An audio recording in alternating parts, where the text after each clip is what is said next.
Good morning, ladies and gentlemen. Welcome to presentations on the TRS projects on developing a sustainable environment.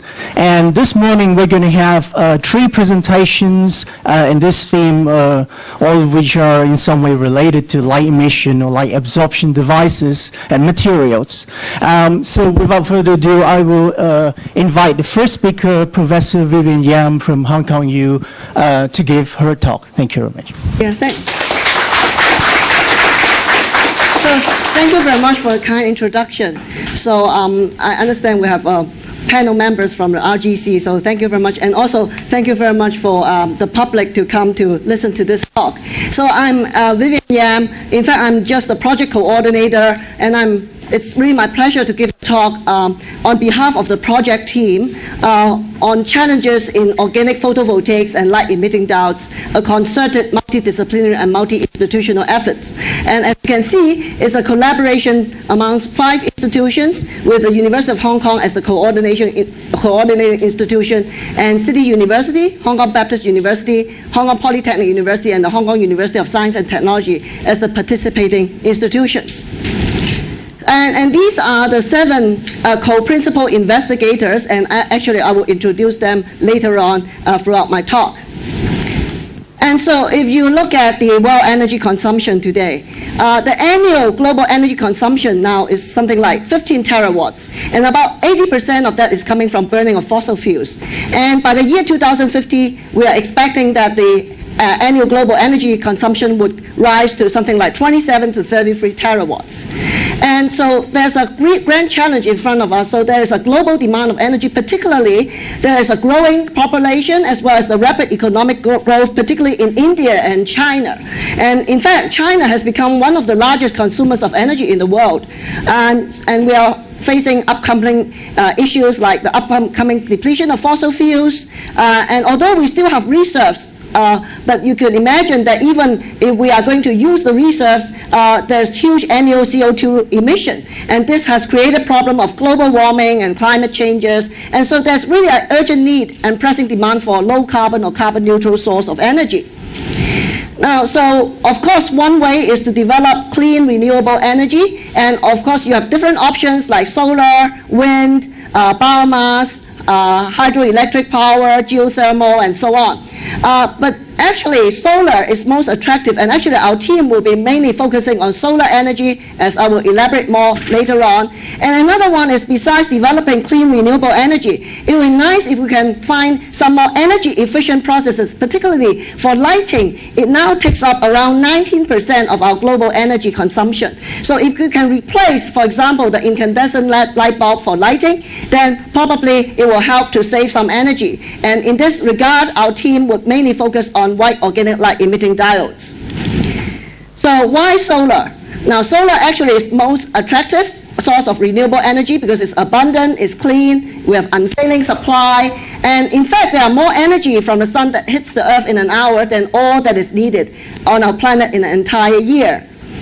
And if you look at the current photovoltaic technology, mainly is dominated by inorganic photovoltaics, the single crystal materials like crystalline silicon, and now of course there's amorphous silicon, and then gallium arsenide, and there's CIGS, as well as cadmium telluride, but all have their pros and cons. For example, cadmium telluride, we are talking about rather cheap. You can have something like 80 cents per watt, and something like amorphous silicon or CIGS, you are talking about $1 per watt.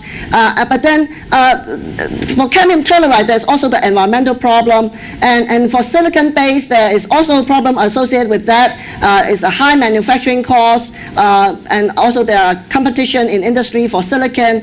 And in fact, even then, there's only a small proportion of total energy nowadays is really coming from photovoltaic. It's less than 1%. And so it would be very interesting if one could develop non-silicon-based sort of solar cells that will be much cheaper and more easily processable. And so that's why we are interested in organics. And organics, essentially, you can divide into 3 broad categories. You have small molecule, you have polymer, you have dye center solar cells. And in fact, organics have advantages in a sense that they have large absorption coefficient. So you can imagine that you can use much thinner films for making these solar cells.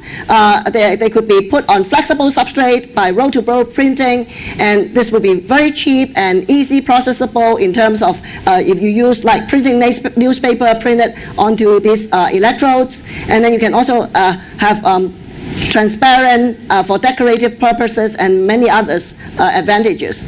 As I mentioned, they are relatively cheap, and you can have solution processable processes technique, which is essentially the most attractive one, because this will be easy, just like newspaper printing, roll-to-roll printing, and there are other advantages. And right now, actually, some of them are already on the market. You have solar chargers, you can have solar canopies, and this is in San Francisco, and a lot of consumer products. And in fact, these topics are really in line with the strategic development in mainland China as well as Hong Kong, as well as globally, because, like, for example, China would target to use 15% of energy from renewable sources. But of course, this is not only solar, it's all types of renewable sources, and they are going to spend $294 billion on renewable energy in this 5-year period. And it's also in line with the 12 5-year plan, where they have selected new materials and new energy as 2 of the 7 emerging industries of strategic importance. But then we still have to face challenges like cost issue, the robustness, and many others, as I will come to talk about more later on. So what's the working principle of organic photovoltaics? So it could be polymer, it could be small molecule, and then you have a donor and a acceptor, you make a blend or a bilayer, and then you shine light, you generate the exciton, and so I will elaborate a bit more later on in the next slide. But what happens is that if you look at the solar spectrum, most of the dye will absorb in the visible region, but you still have a lot of solar power really in the near infrared and in the infrared region. So if we can harvest light from these area, then it will be extremely nice for us to jet up the efficiency. So, as I've mentioned, you have a donor, you have a acceptor. When you shine light, you generate the exciton, the electron hole pair, which will diffuse to the interface, and then there's exciton dissociation, and then you collect at the 2 electrodes. And so anything that could maximize these processes, the efficiency, you can also bring up the power conversion efficiency as well. And so there are several parameters we need to look at, particularly like the short circuit current, which really depends on how large the absorption coefficient of the materials they are, the exciton diffusion length, the dissociation efficiency of the exciton. And so we want to maximize the short circuit current. On the other hand, we also want to optimize and maximize the open circuit voltage, and this is really governed by the energy difference between the highest occupied molecular orbital of the donor and the lowest unoccupied molecular orbital of the acceptor. But a lot of times it's not as simple as that. A lot of times at least 0.6 electron volt of energy will be lost, and so it's also challenging in order for you to maximize the open circuit voltage. The fill factor, again, we want to maximize it, because at the end of the day, the power conversion efficiency is the product of these, proportional to the product of these. So, of course, there's also dye-sensitized solar cells, as I mentioned. So in this case, you need a dye sensitizer to be anchored onto a semiconductor material, mostly titanium dioxide. And again, you have products already on the market which make use of these dye-sensitized solar cells. And now, although there are still a lot of development, but there are still new breakthroughs that are needed, particularly if we want to make use of organic solar cells as an alternative solution for PV sort of technology. And so, as I mentioned, organic materials are inexpensive, they are easily processable. The manufacturing cost, probably, if they can use the roll-to-roll printing, would be pretty cheap. But then the challenge is that we need to develop the efficiency, the power efficiency, to be larger than 10 to 15% in order to be able to be competitive with inorganic PVs. So the limitations are, we are really in need of cheap, abundant OPV materials, efficient OPV materials. We have to improve the charge transport mobility, and we need to understand on the charge dynamics as well as the degradation mechanisms and the interfacial studies as well. And of all materials, of course, it's important that if we can maximize the efficiency, the stability, as well as lower the cost. So the high performance to cost ratio is really the ultimate goal of all these materials we want to develop.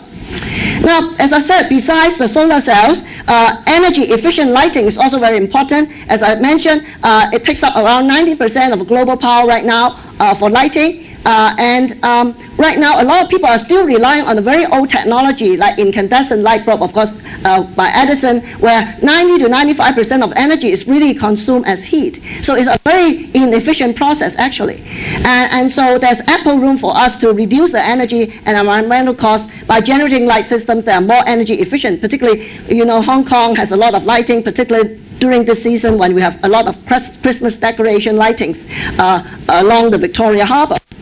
So if you look at the current lighting systems, in fact, as I mentioned, the incandescent lamp is the most inefficient system. The fluorescent lamp is much better, but then you have the environmental problem because you have a mercury disposal, and then you have inorganic LEDs and organic LEDs that are both, actually another team will be talking more about the inorganic LEDs. So they have pros and cons, and probably I will mainly focus on the advantages of organics. As I've already mentioned, you have ease of processing, it's self-emissive, so you don't need light distribution elements. It could be printed on flexible substrates, so you can have many different types, new opportunities for architectural design.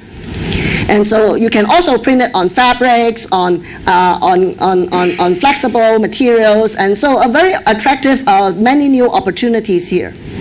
Now, and in fact, throughout the world, many governments and industry actually invested in that, particularly in Asia, like Japan, Korea, China, Taiwan, and then Germany, Europe, particularly Germany, they spent something like €1 million in printed and organic electronics since the year 2006, and the Korean government, of course, have this future flagship program, but there are still only limited products on the market, and there are some challenges that we need to meet. And particularly impressive is in Germany, actually all these lighting along this waterfront here are really lit up by organic light-emitting diodes.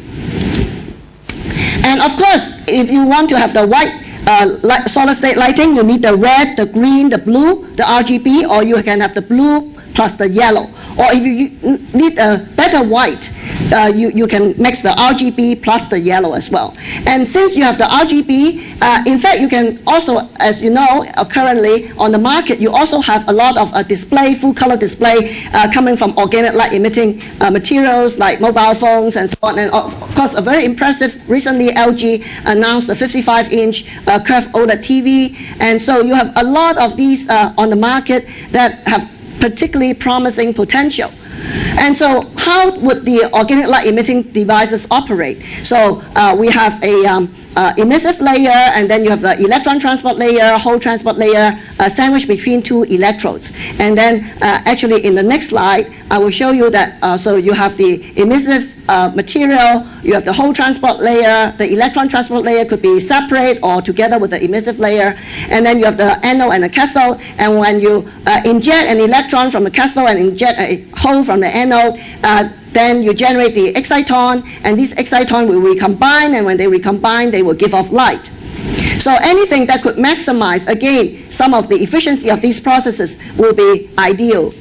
And so when the hole and the electron recombine, they can either form singlet or triplet excitons. And in fact, there are only 25% of singlet and 75% of triplet based on simple statistics. So if one could harvest not only, so if you use fluorescent material, then you only will be able to harvest the singlet, although nowadays people are talking about delay fluorescence where they can make use of TADF to increase the efficiency. But then if you would be able to use phosphorescent materials, you can harvest the triplet as well, this remaining 75%. And essentially you can achieve internal quantum efficiency of 100%. And let's look at some OLED characteristics. Again, you have the current, the brightness that are very important, particularly the current efficiency. Again, we want to maximize this. We also want to maximize the power efficiency, and all these would contribute towards the external quantum efficiency. And again, we want to harvest both the singlet as well as the triplet exciton in order to maximize the external quantum efficiency of these to make energy efficient lighting system or for full color display as well. And if you are developing full color display, right now we have passive matrix OLED or active matrix OLED, the AM OLED. And particularly attractive is the AM OLED, particularly if you want to make large panel display. And with this one, you have individual pixels, and each pixel will be controlled by a thin film transistor to switch it on and off. And as you will come to see, this is also a very important component, and our team will also target towards this end. And so this is really just a comparison table for passive matrix and active matrix OLED. And as I mentioned, for active matrix OLED, you can work with large panel size. You definitely have to go for the AM OLED. And then the power consumption is much lower, and also you have also a lower driving voltage. And as I mentioned, the thin film transistor is a very major important component for making these AM OLEDs. So what are the new breakthroughs that are needed? Of course, we need the power efficiency to be as high as possible, and at least 60 luminance per watt, and hopefully more than 100 luminance per watt to be ideal. And the color purity is also very important, the quantum efficiencies. Particularly, we need efficient red and blue light-emitting materials. Right now, the efficiency is still not good enough. A lot of this flat panel display, they still rely on a fluorescent-phosphorescent hybrid. So if we can make phosphorescent red and blue that are very efficient, this will be something that we would like to do. The device lifetime is also something that is important, and anything larger than 50,000 hours would be good. And of course, nowadays, people would like it to be more than 100,000 hours. And right now, the manufacturing cost is still not low enough. Although we will expect to go down as we develop more efficient materials. And so we really want to make new materials and try to understand the charge, to improve the charge transport properties and understand the degradation mechanisms and so on, and as I will summarize in the next few slides.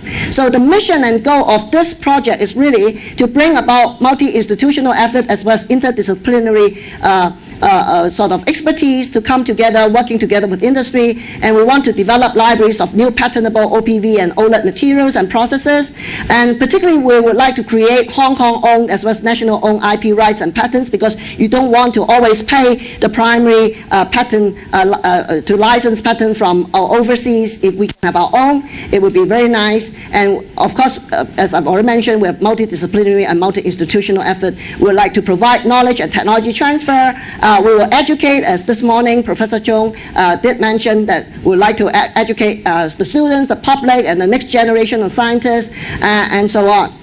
And so we will really, the team will focus on high efficiency OLED OPV materials, low band gap materials, anything that is inexpensive and abundant on Earth, robust. We want to improve on the lifetime. We want to understand the interface, how we can play around with the molecular order and morphology to improve the efficiency. We need to understand the dynamics, the degradation mechanisms in order for us to avoid the unnecessary degradation.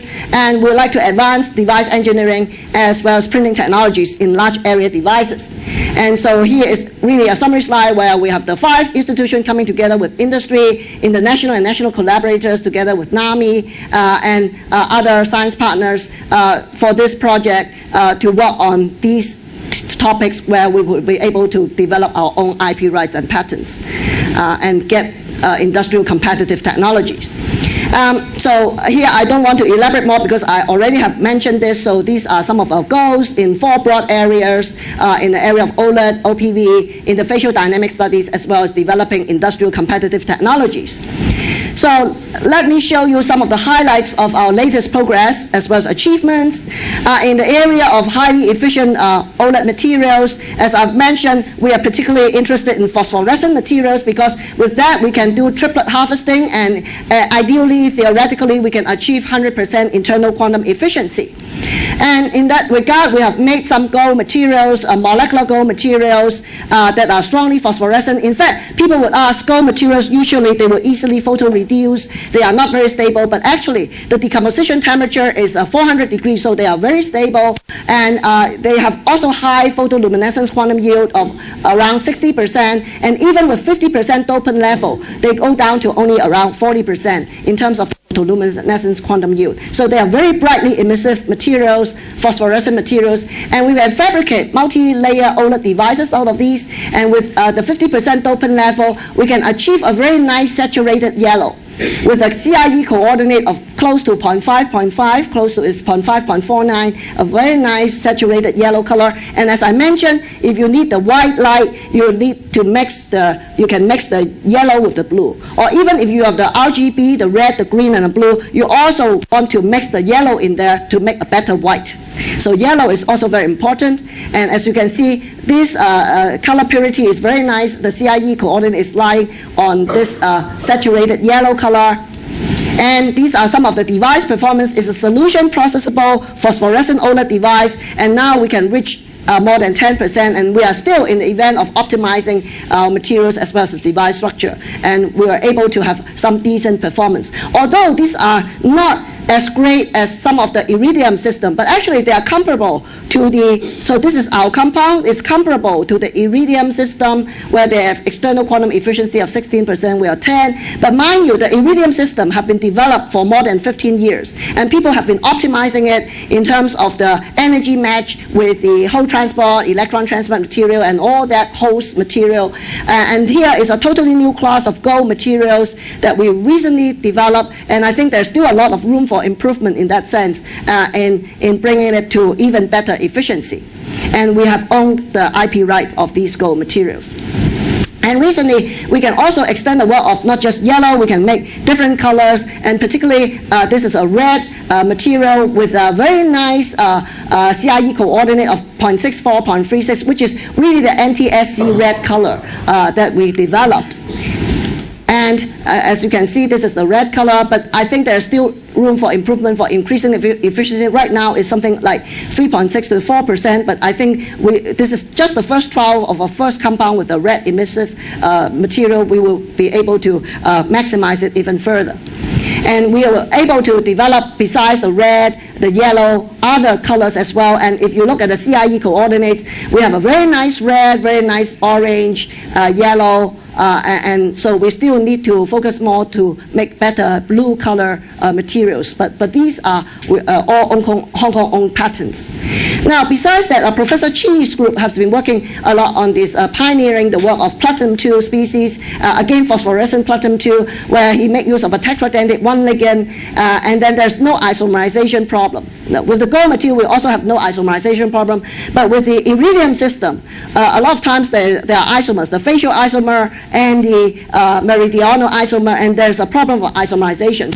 So with the platinum system, the gold system, we do away with isomerization, and it's a one-to-one sort of ligand to platinum species to make this in a one-part reaction. So it's a very attractive in terms of cost saving as well as the ease of production in industry. And they have really high performance OLED materials, and they have developed different colors, tunable, red, green, orange, blue, and also a single emitter out of a single material that will give you white light as well. And if they play around with tuning the new device structure or making new materials, they can now improve the efficiency and the performance a lot. For example, they can really have a much smaller row of a row of efficiency. And as you can see here, these are some of the really benchmark that they have worked on is really industrially competitive with, in this case, you see the roll off is 2.4%, and with device lifetime, more than 180,000 hours. It's really industrial competitive in that sense. And they also develop highly efficient white organic light emitting materials from one single platinum species, or they make the hybrid again with very nice efficiency. Now, in the area of organic solar cells, the group in Baptist University have been looking at this diethynyl silo bridge acceptor donor acceptor small molecules, where they will be able to extend the absorption of light. As I mentioned, the first step is light capture. So most of the dyes now is absorbing light in the visible region. So if you can extend more to the near infrared or infrared region, you can harvest more light in that sense, harvest more of the solar spectrum. So they were able to shift the absorption to longer wavelength, and with that, because of the smaller band gap, they were able to get better light absorption as well as higher short circuit current density here. Besides that, they also work on this, also the Baptist group is working on this PNB materials. Again, this material show pretty decent performances, but the interesting point about this system is that they are multifunctional. Besides having the capability to have organic photovoltaic functions, they are also organic thin film transistor functions. And so besides the emissive material for the OLED stuff and the OPV, we are looking at the chromophoric materials that absorb better into the near-infrared or infrared region. Another thing that we want to optimize is the transparent conducting electrode. And mostly nowadays people are using indium tin oxide, so the anode. And with that, indium actually is not very abundant. There is also the toxicity issue. So people would like to find alternatives for ITO. And these are some of the alternatives that have been developed in the literature. And particularly our group, our team here is interested in impurity doped zinc oxide, aluminum doped zinc oxide, or so-called AZO. And there are advantages of that. They have good visible transparency, they are low cost, non-toxic, good conductivity. But there are still challenges that need to be addressed, like they have relatively low work function and so on. And so actually the group in Baptist, Professor Zhu, he works on this aluminum zinc oxide material where he makes use of it as a transparent electrode. And as you can see, the comparison here, it's comparable to that of the ITO system, and with very nice performance out of these transparent electrode that he developed.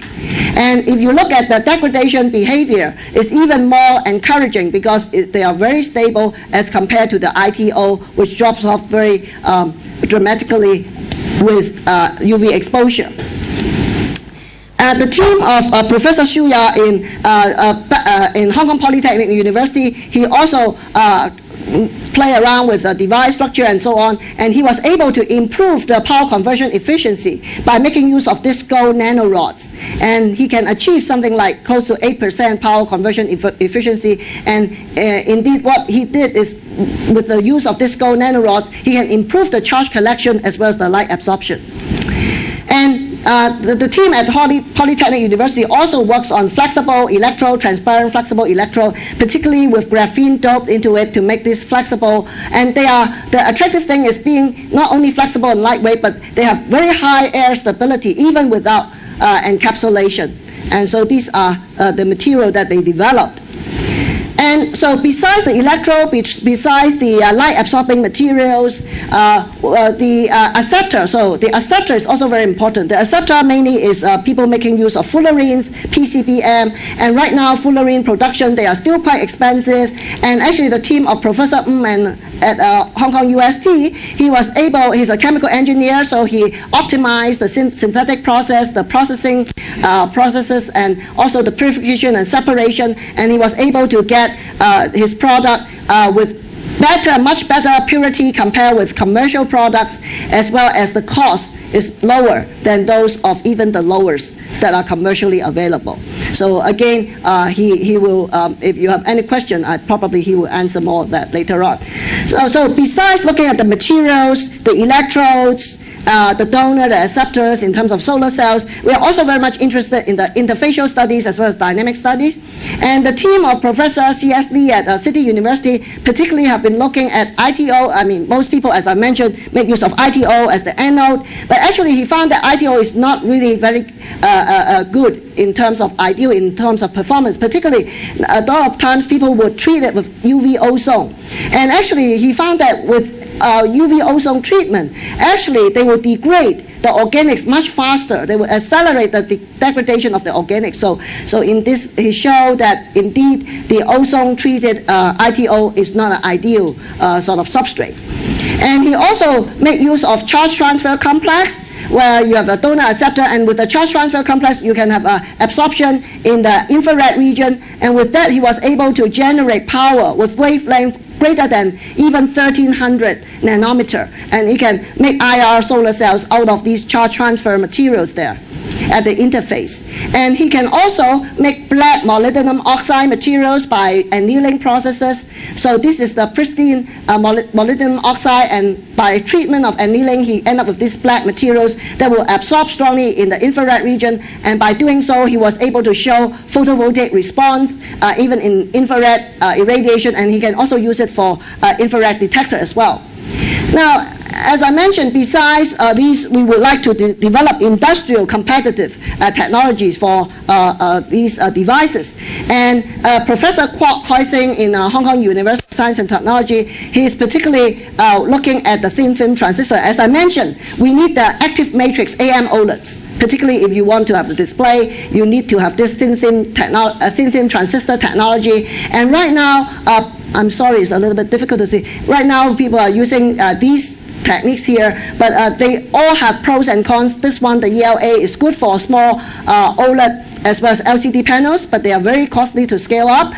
With this one, it scale up easily, but the electrical properties are very poor. And with the BG technology that he developed, he can now improve the electrical properties tremendously. And so this is the BG technology, the polysilicon bridge grain BG thin film transistors, that the process that he developed, so how they fabricate that. And they have short channel circuits, short channel effects, which will reduce the threshold voltage, increase the turn-on current, and increase mobility, and also reduce leakage current as well.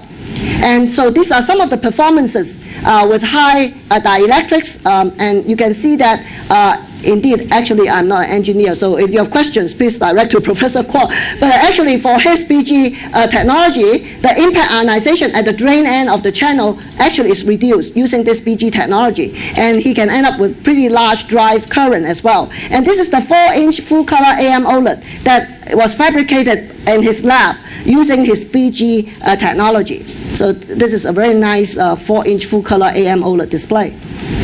And if you compare the thin film transistor technology, you see these are the three major processes, as I mentioned. And with the BG technology, in fact, they have advantages like you have excellent reliability, there's small threshold voltage shift even under stress, and many others. And now he's also trying to look at new materials like gallium nitride, and which have a large band gap, transparent, and possibly high carrier mobility. But then there are again issues that still have to be addressed in terms of they have to improve the film quality and improve this SD resistance and try to achieve ohmic contact. And these are some of the performances of these gallium nitride thin film transistors. And in fact, some of the performance are indeed quite good. So what I would like to say is that with this project, we are really grateful to RGC and UGC for injecting funding into our project. And so our project really brings together chemists, physicists, material scientists, chemical engineers, electronic engineers to come together from these 5 institutions. So as in the topic is the multidisciplinary as well as a multi-institutional effort. We also collaborate with institutions in the mainland as well as local, national, international, industrial partners. And with the existing link with a lot of efforts like the State Key Laboratory Area of Excellence and many other various programs, we really have the leverage to work on this area in developing this theme-based research project that we have here. And now we are already at the end of the 2 years, and we hope that we're able to develop organic photovoltaics for solar energy harvesting in terms of developing clean renewable energy, as well as white organic light-emitting diodes for solid-state lighting in terms of making more use of more energy-efficient lighting systems. And hopefully, we will be able to address and contribute towards a sustainable environment. So, and before I end, I really would like to acknowledge the team. As I mentioned, the work is not done by me and myself. It's really a collaborative, concerted effort. So I'm just a project coordinator. We have Professor Hoising Kwok, who is working on the BG technology. Professor Chi-Ming Chi is a leading expert and pioneer in the platinum metal phosphor. And Professor on the chemical processing and separation of the fullerenes, and Professor Lee from CityU working on the interfacial dynamic studies and the charge transfer complex, and Professor Zhu and his team in BU working on the organic solar cell materials, particularly from the two Professor Wongs, who, as I will show you in the next slide, as well as on the transparent conducting electrode system, and Professor Charles Chua from Polytechnic University working on the flexible graphene electrode, as well as using the gold nanorod to improve onto the photovoltaic response. And these are the co-investigators. We have team members from University of Hong Kong, CityU, and many others, UST, Baptist U. As I mentioned, these are the two Professor Wongs that are working on the OPV materials, and also collaborators from NAMI, as well as other members in the universities. The flexible graphene materials, mainly the work of Dr. Yan. And so I really would like to thank them for all their cooperation, collaboration, and without whom I will not be here to tell you about some of our major progresses. Thank you very much. Thank you, Professor Yam. We have time for a couple of questions. I might like to rely on some of my colleagues to answer some of the questions, particularly the engineering. Yeah. Professor Yan, thank you for your description of all the work that you have done. I'm from the innovation and technology solution, so we're always interested in technology transfer. So what are your plans for technology transfer, and have you lined up some industry partners, especially local ones? Yeah, okay, so probably Professor Chi on his platinum OLED materials, he is working together with Algia in yeah, so probably he can, and then maybe Professor Kwok could also add on his BG technology. He also have collaboration, and we also have patents. We also signed on disclosure agreement and material transfer agreement with multinational partners as well as those in the mainland. So maybe I will ask them to elaborate more. So Professor Chi, maybe you want to.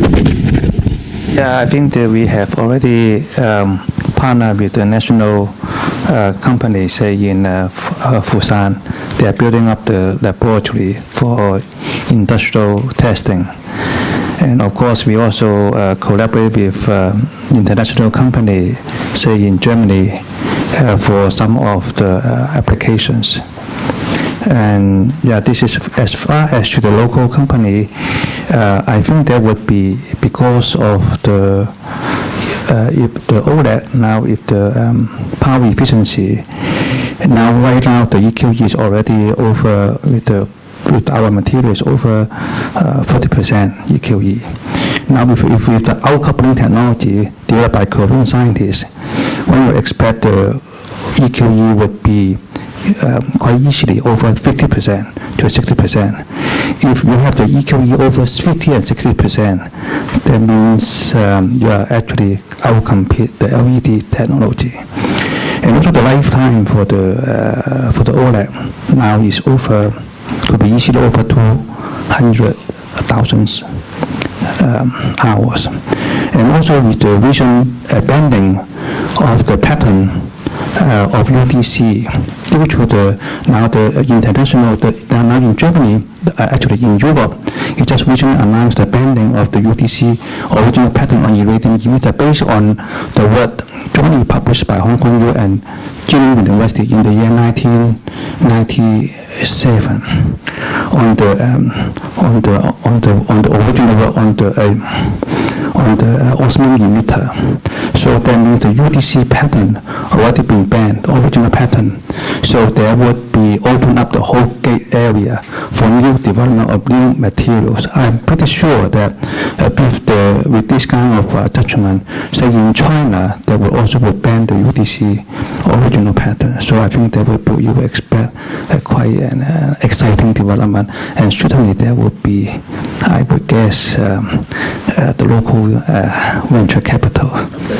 So maybe Professor Kwok could add on your BG technology. Our technology has been licensed to a company in Foshan.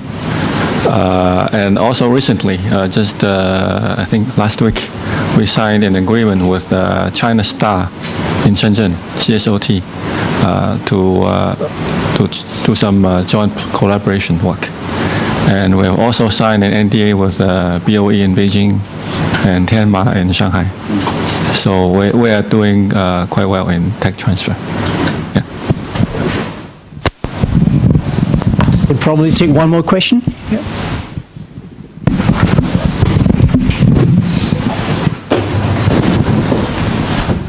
Very nice work. I just have a question about the subject about photovoltaics. The problem with the use of solar energy in power generation is cost.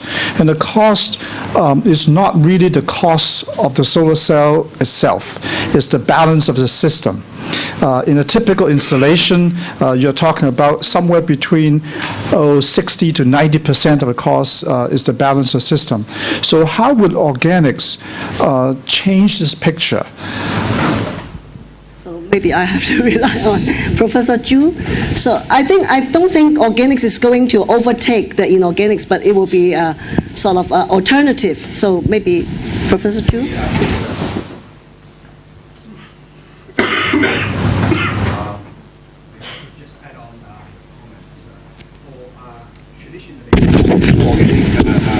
Solar cell system relies on the system is very complicated.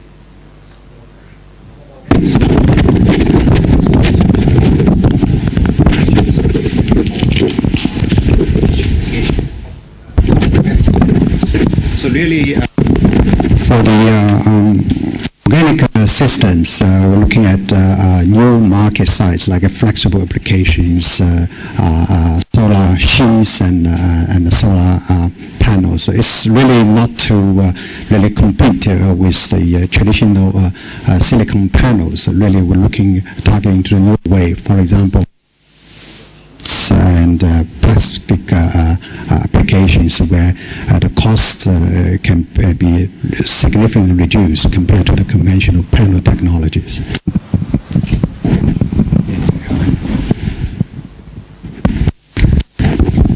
Okay, I think we'll move on to the next presentation. Let's thank the speaker again.